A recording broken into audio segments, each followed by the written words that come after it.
प्रश्न है मेरे जीवन के संबंध में,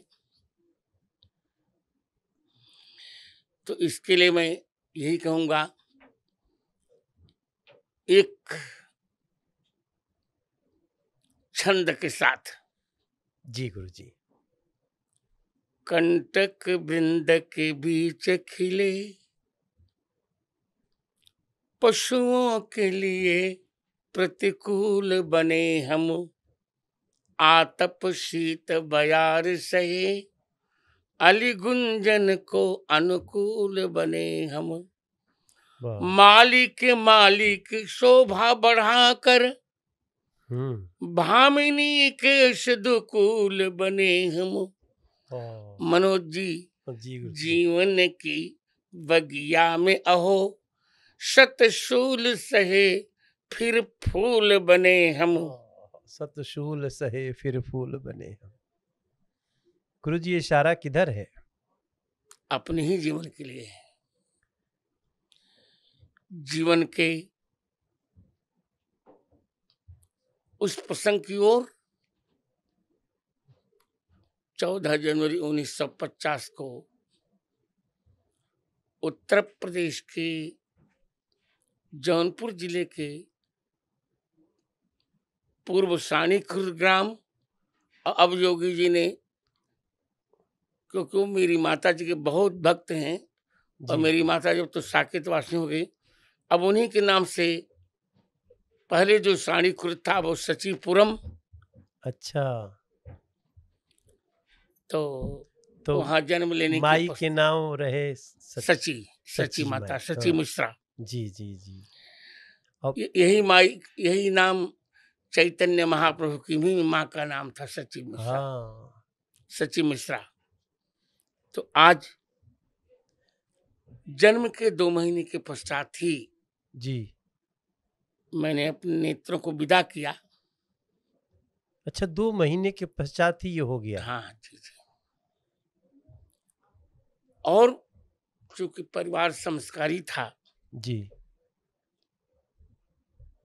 और संस्कारी परिवार होने के कारण चिकित्सा की गई, पर संयोग देखे प्रत्येक चिकित्सा में मैं जब समझने लगा तो मैं ईश्वर से प्रार्थना करता था कि डॉक्टर यह कह दे कि अब नेत्र ज्योति नहीं आएगी।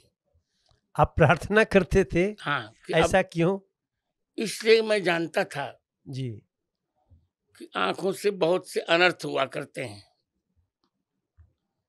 और बंद आंखों से बहुत कुछ किया जा सकता है, और मुझे कुछ करना था। वही हुआ। जन्म के 5 वर्ष के 5वें वर्ष में ही मुझे श्रीमद् भगवद गीता कंठस्थ हो गई थी। 5 वर्ष के थे तभी? हाँ जी। और 7वें वर्ष जी 1957 की 14 जनवरी को मैंने एक आसन पर बैठकर 9 घंटों में संपूर्ण रामचरितमानस जी का पाठ कर लिया था, मौखिक। 7 साल की उम्र में? 7 साल की उम्र। गुरु जी, आप गांव में कब तक थे? मैं गांव में 1971 तक, पर मैंने कभी ब्रेल का सहारा नहीं लिया। अच्छा। कभी नहीं। कोई ब्लाइंड स्कूल में नहीं गया, वहां पढ़ा और अपने प्राइमरी शिक्षा प्राप्त संपन्न करके फिर अपने ही निकटवर्ती, मुझे संस्कृत से प्रेम होने के नाते संस्कृत विद्यालय में पढ़ा। कहाँ पढ़ रहे थे? संस्कृत विद्यालय? आदर्श गौरी शंकर संस्कृत महाविद्यालय।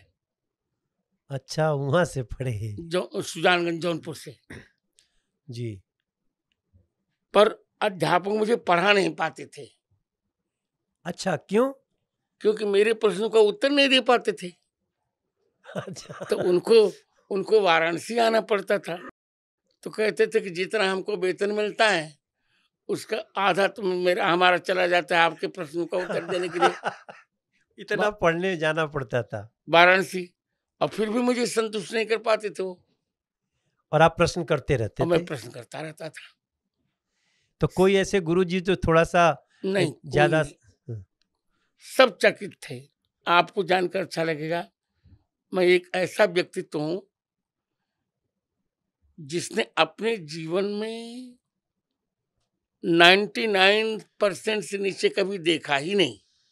अच्छा। नहीं,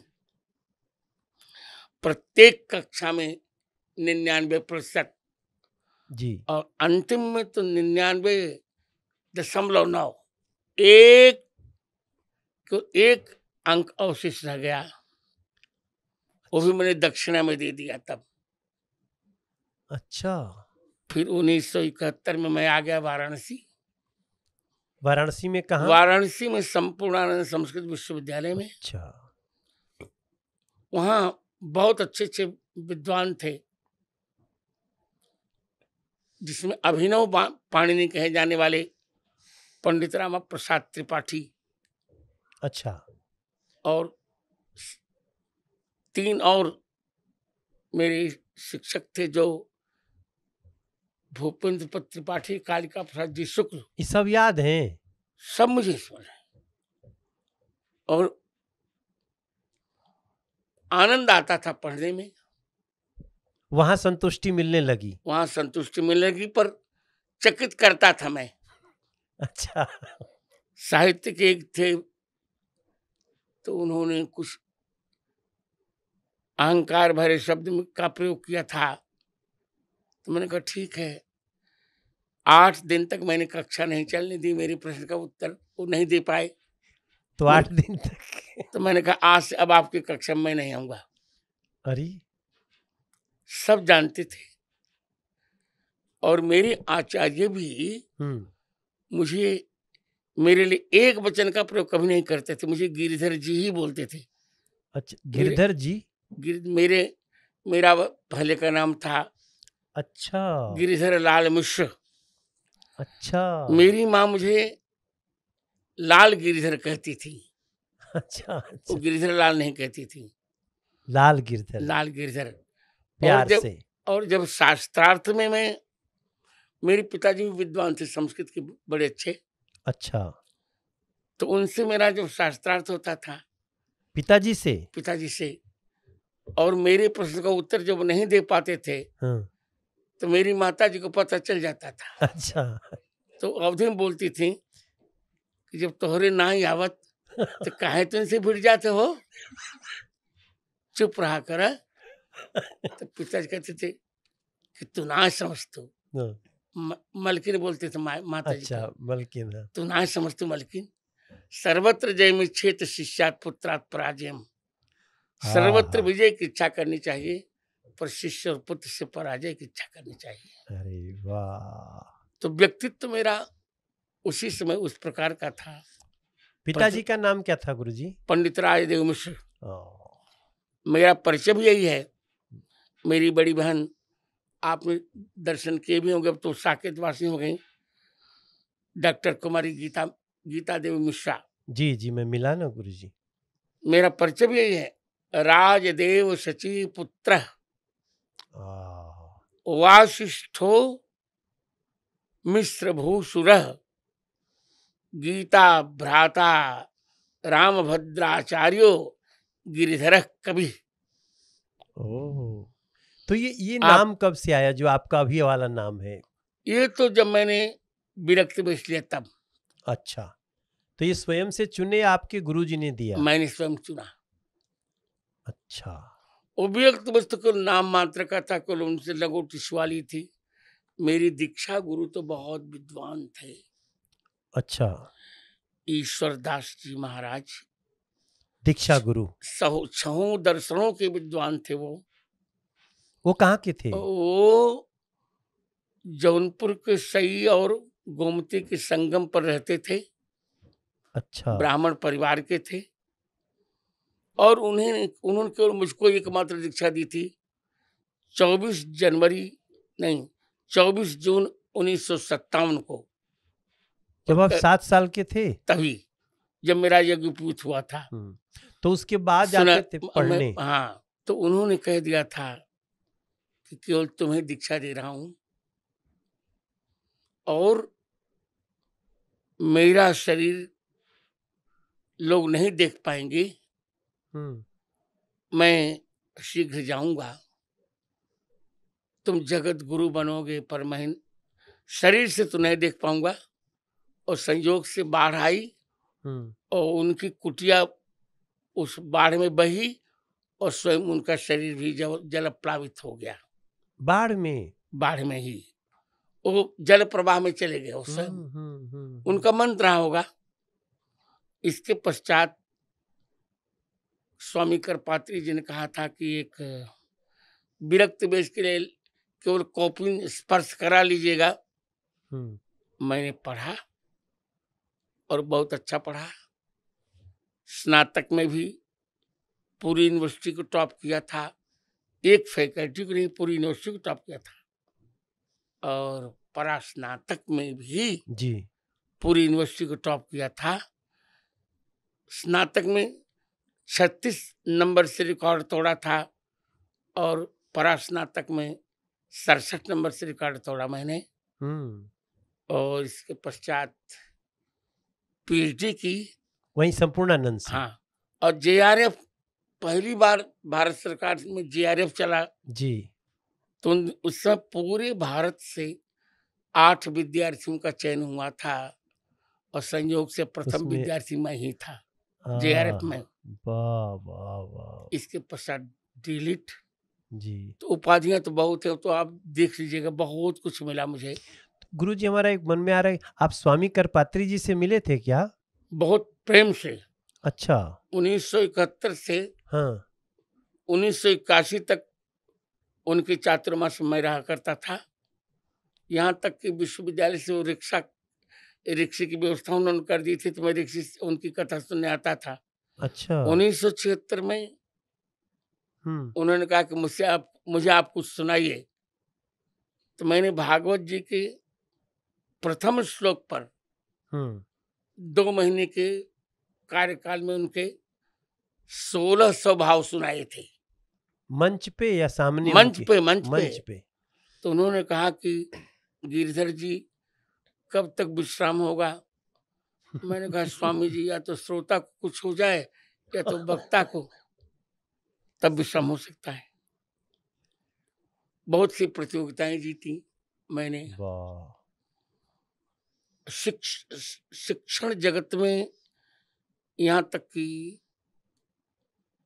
1974 में 5 प्रतियोगिताओं में मैंने भाग लिया था। 5 में प्रथम स्थान थे भारत में मेरे। इंदिरा गांधी उसमें पुरस्कार वितरण की अतिथि थी। कहाँ हुआ था ये? दिल्ली में। तो विज्ञान भवन में समारोह हुआ था। तो अच्छा। 3 बार 5 में मेरा प्रथम स्थान था। 3 बार बुलाया गया तो मैं आया, तो उन्होंने कहा मैं जान गई, अब 2 और में यही होंगे, अब मैं ही आती हूँ आपको पुरस्कार देने के लिए। तो आई। उन्होंने कहा कि आप तो बहुत टैलेंटेड हैं, आप चाहें तो आपके नेत्र की व्यवस्था मैं करवा दूं। अच्छा। बन सकते हैं नेत्र आपके? मैंने कहा नहीं महोदय, आप अब संसार देखने योग्य नहीं रहा, अब तो राघवेंद्र जी ही मेरे देखने योग्य होंगे। मेरा एक श्लोक भी है यहाँ, उस पर मैंने श्लोकबद्ध कहा था जी। किम द्रष्टव्यम पतित जगति व्याप्त दोषे प्रसक्ते मायाचारावृत तनुभृताम पापराजद विचारे द्रष्टव्योसौ चिकुरुन करे पूर्ण वक्त्रारविंद पूर्णानंदो धृत शिशुतनु राघवेंद्रो मुकुंद। अर्थात भगवान राम के अतिरिक्त अब मुझे कुछ द्रष्टव्य नहीं है। इसके पश्चात उनके सचिव आर.के. दमन थे उन दिनों। जी। उनसे उनके बड़े निकट था। उन्होंने कहा कि विद्यार्थी, आपकी प्रतिभा बड़ी अच्छी है। अच्छा। आप इंदिरा जी के लिए 100 श्लोक बना दीजिए तो आपको 1 लाख रुपया मिल जाएगा। मैंने कहा देखो, मैं सरयू पारण ब्राह्मण हूँ